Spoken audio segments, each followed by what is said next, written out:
क्या आपने कभी गौर किया है कि कभी कभी तो हम बैठे बैठे ही थक जाते हैं और कभी कभी हम बहुत ज्यादा काम कर लेते हैं और फिर भी हमें थकान महसूस नहीं होती। आप पूरे दिन घर पर बैठे रह सकते हैं, लेकिन पूरे दिन बैठने के बाद जो ऊब पैदा होती है वो हमारे शरीर को निढाल कर देती है, हमें थका देती है। लेकिन वहीं अगर हम कोई खेल खेलते हैं तो हम उसमें खूब भागा दौड़ी करते हैं, खूब शरीर को थकाने की कोशिश करते हैं, लेकिन खेलने के बाद एक चुस्ती महसूस होती है, जैसे शरीर का रोम रोम खिल उठा हो। अगर आप देखें तो ये बात अपने आप में विरोधाभास है। भाई प्राकृतिक रूप से होना तो ऐसा चाहिए कि आदमी जब खेलता है तो उसका शरीर थकता है, इसीलिए खेलने के बाद उसे थकावट महसूस होनी चाहिए। और जब आदमी खाली बैठता है तो वो अपने शरीर को थका ही नहीं रहा, वो तो आराम कर रहा है, तो फिर उसे थकावट क्यों महसूस होती है खाली बैठने में?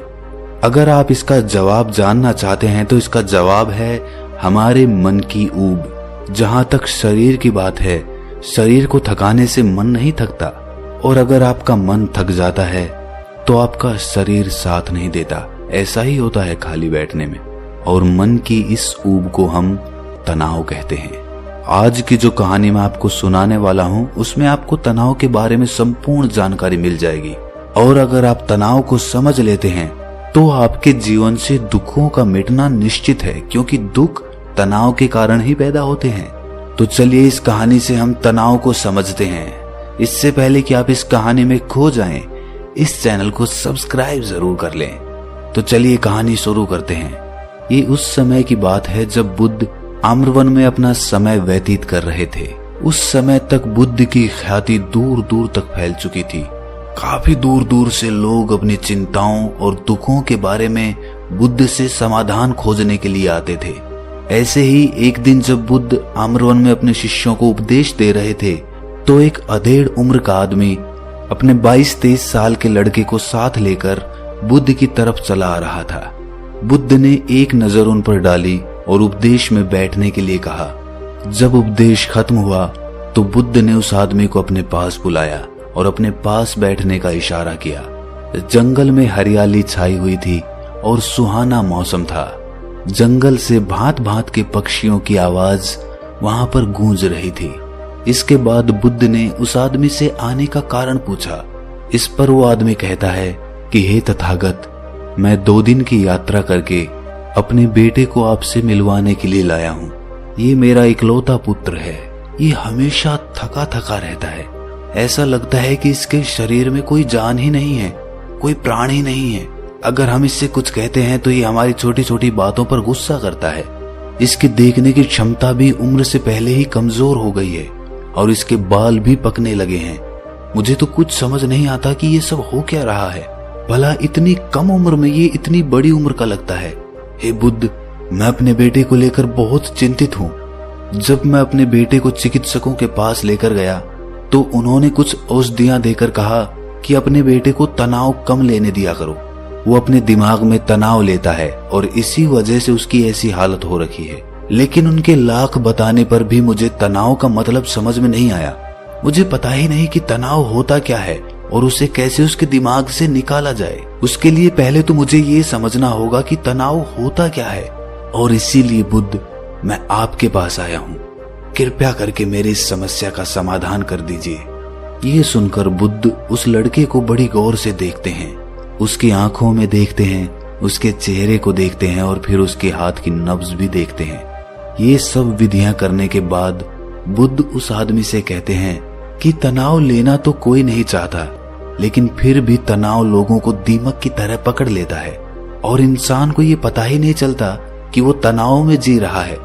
लेकिन अगर वही इंसान तनाव को समझ लेता है, तनाव के बारे में कोई ऐसा पैमाना बना लेता है कि उसे पता चल सके कि वो कितना तनाव में है, तो वो उस समस्या का समाधान भी खोज सकता है। मुख्य रूप से तनाव के 8 कारण होते हैं।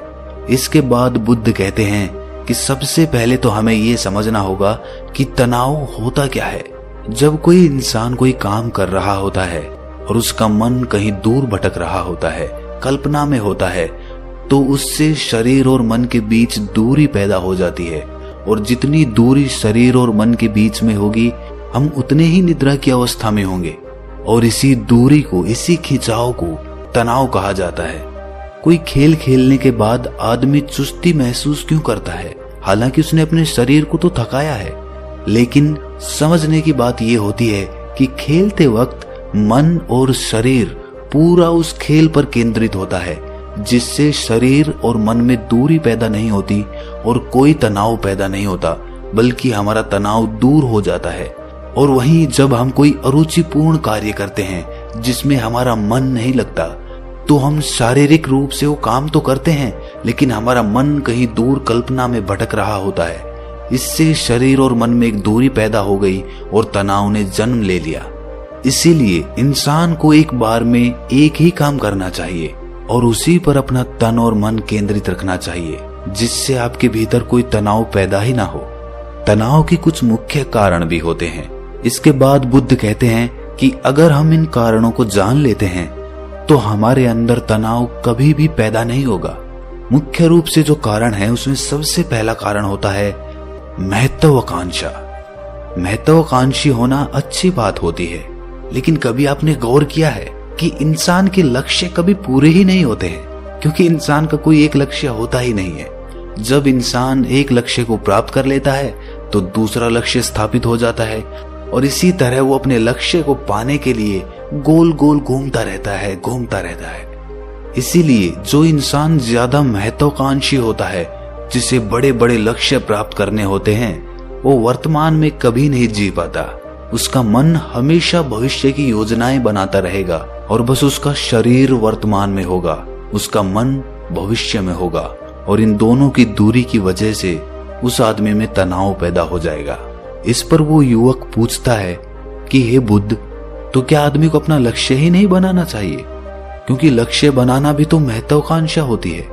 इस पर बुद्ध कहते हैं कि जीवन में कोई लक्ष्य बनाना गलत बात नहीं है। समस्या पैदा तब होती है जब हम पूरे का पूरा ध्यान उस लक्ष्य पर ही लगा देते हैं। आदमी को वर्तमान में जीना आना चाहिए।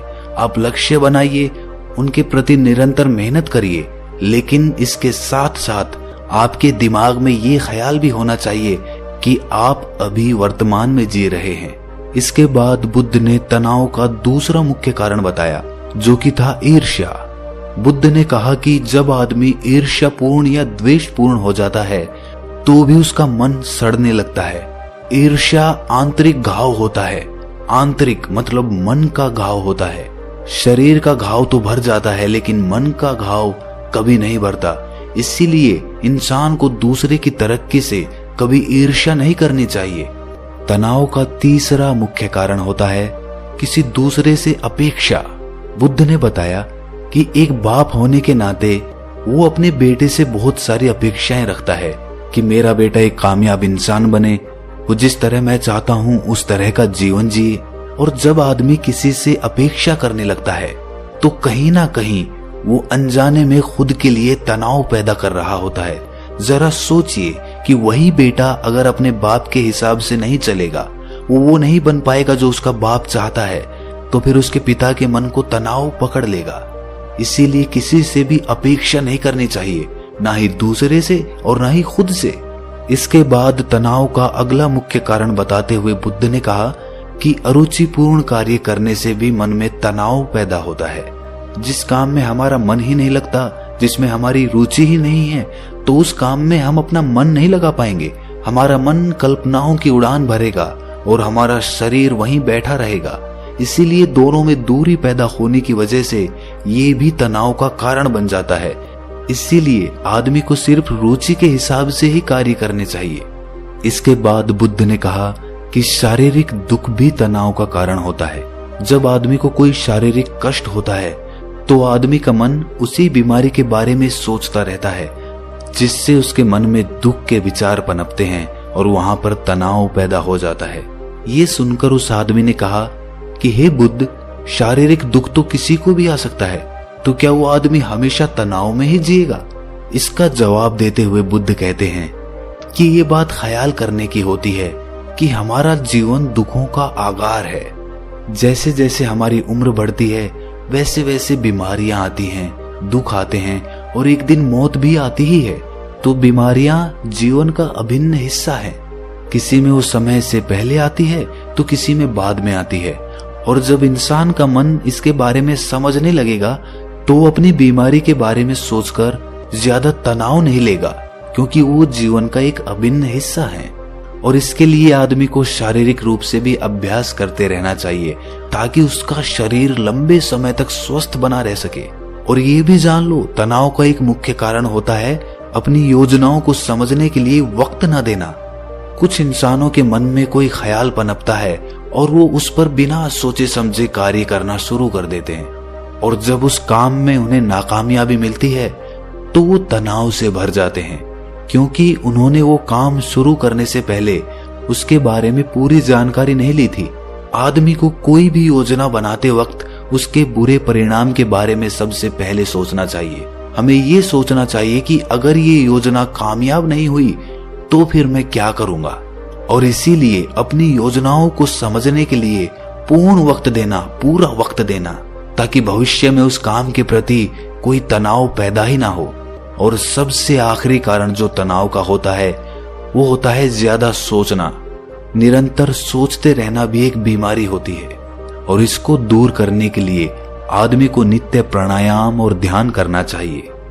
ये सुनकर उस आदमी ने हाथ जोड़ते हुए बुद्ध से पूछा कि हे बुद्ध, मेरा बेटा तो अभी मात्र 23 साल का है और उसमें इतनी समझ भी नहीं है कि वो इतनी सारी बातों का एक साथ अनुसरण कर सके। कृपया करके तनाव मुक्त रहने का कोई आसान सा मंत्र बता दें, जिससे आदमी उस मंत्र का अनुसरण भी कर सके और तनाव मुक्त भी रह सके। ये सुनने के बाद बुद्ध ने कुछ सोचते हुए जवाब दिया कि इसके लिए एक छोटी सी विधि है। अगर तुम इतनी बातों का पालन नहीं कर सकते तो तुम एक बार में एक काम को करने पर ही ध्यान लगाओ। जो भी तुम काम कर रहे हो, बस एक काम एक बार में करो और उस काम को पूरा ध्यान लगाकर करो। अगर तुम्हारा ध्यान इधर उधर भटकता है तो जब याद आए तो वापस उसे उसी काम पर लगा दो। ये सबसे आसान और सबसे अच्छा तरीका है तनाव मुक्त रहने का। अगर तुम खाना खा रहे हो तो खाना खाने पे ही अपना ध्यान केंद्रित कर दो। अगर तुम चल रहे हो तो चलने पे ही अपना ध्यान केंद्रित कर दो। इससे तुम्हारा मन और तुम्हारा शरीर दोनों एक जगह पर रहेंगे और दोनों के बीच दूरी नहीं पैदा होगी, जो कि तनाव का मुख्य कारण होती है। दोस्तों, आज की युवा पीढ़ी एक बार में 2-2